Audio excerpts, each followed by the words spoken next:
Stargirl releases first image of Eclipso for season 2. And here we are at Bounding into Comics.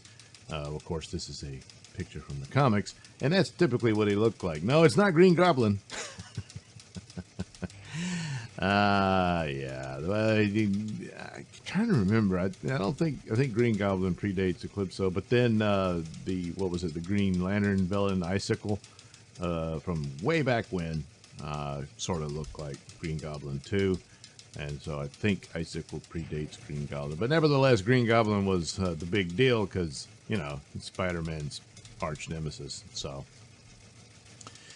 you might as well try to change that look. But anyway, that's typically what he looked like in his own form. But primarily, he's an evil doer who possesses good people and searches for the darkness within to turn them bad.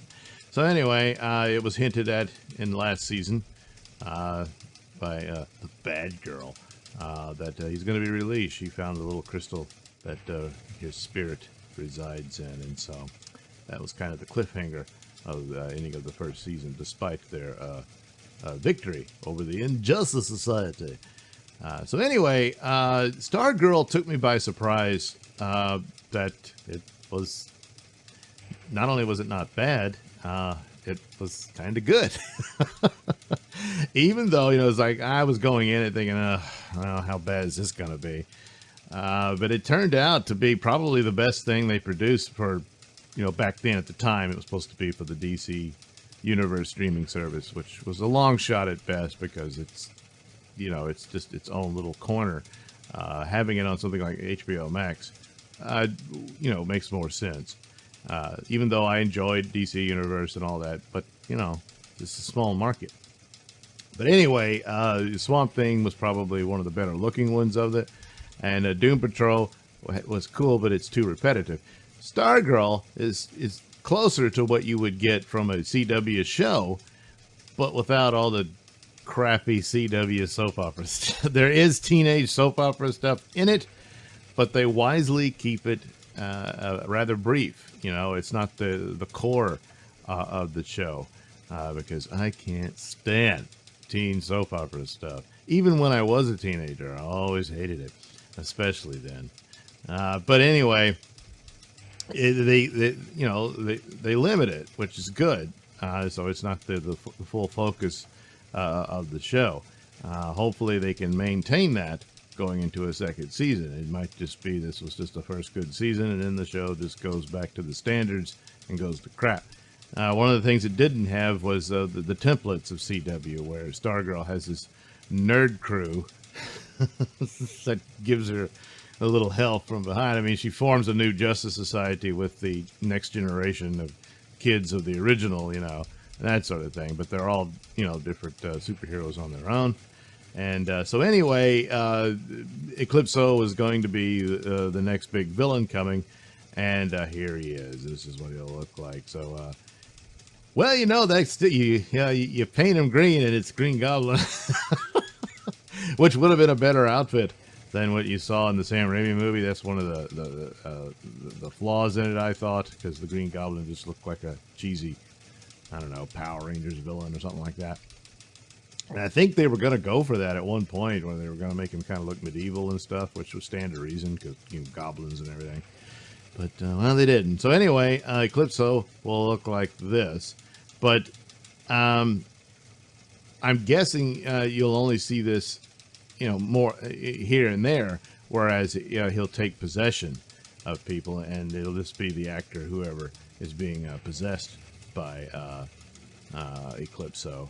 And I don't know, probably turn around and you'll see their eyes glow red or something like that, But anyway, it's a plot device where he infiltrates them and turns them against each other, and stuff like that will happen.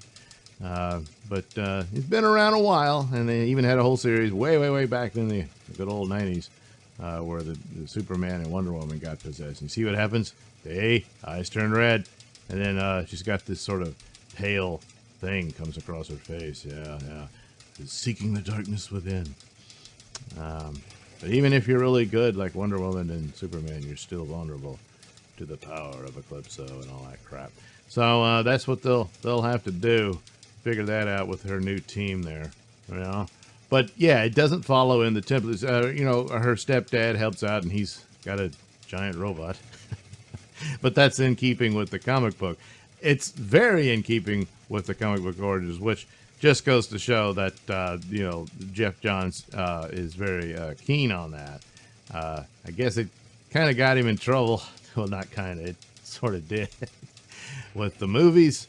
But so far, so good for him in the TV shows. I don't know how heavily he's involved with the Lois and Clark, or Lois and Superman, rather. Lois and Clark was in the 90s. But that show, again, is another one, like Stargirl. It's just good. It's just your basic superhero stories, and that's it. And there you go. That's what you need to do. And then it becomes a success. Oh, see? It's not that hard to figure out. But of course, the expense and stuff, superheroes can be very expensive. So those shows need to make some money, you know, and it looks like they can if you let them. Now, of course, they're both on CW, but they're in their own little area of that. The original CW shows continue to spiral down the toilet bowl, whereas these fresh young faces, although Superman was introduced in the Supergirl series, hard to believe when you see how good his show is, but that's that. That's how that appears to be working out. And a lot of ways, it seems like Greg Berlanti's name is just stamped on it, you know, but doesn't seem to be the same crew in charge. So anyway, there we are. That is what Eclipso will look like. And I imagine there'll be a lot of in darkness and shadow, which is always helpful in case the costume doesn't look all that great light. I mean, this is probably photoshopped and stuff too to kind of enhance it, maybe. I don't know. And then you got all the light effects and stuff. But if you just saw this dude walking around on the street, you're like, look at that idiot. And unfortunately, the same would be true of our heroes. Yeah. Well, you know. Yeah, you know, I had the old thing. You look taller on the TV show. You know. But anyway, there we are. Eclipso coming soon to Menace Stargirl and her friends. Thanks for watching and listening. Say, while you're still here, why not like and subscribe and share with your many friends? Yes. Also, check out my mini stores in the link description below. Yes, where you can get t-shirts, hats, mugs, all those goodies with my artwork on them. Oh, yeah. And head over to indieplanet.com and pick up a copy of my comic book, Night Night. Oh, yeah. You can also catch me at my podcast, Mr Nailsin Show, on RadioMisfits.com. And you can also watch my videos on BitChute.com and now on Rumble.com. Oh, my goodness. So many places to watch me and my stuff. Oh, yeah. And if that's not enough for you, well, you can follow me on many social media platforms and say hi to your old pal, Mr. Nailsin.